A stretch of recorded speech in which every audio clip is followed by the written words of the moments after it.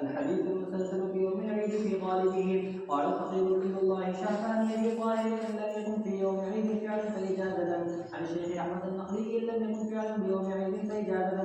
قال سمعت الشيخ محمد بن علاء البابلي بالمسجد الحرام في يوم عيد الفطر، عن ابي النجاة سالم بن محمد بن عبد الرحمن القمي، عن ابي الفضل جلال الدين السيوطي. اخبرنا حافظ تقي الدين محمد بن فهد الهاشمي هاشم سماعا عليه بالمسجد الحرام في يوم عيد الفطر بين الصلاة والخطبة.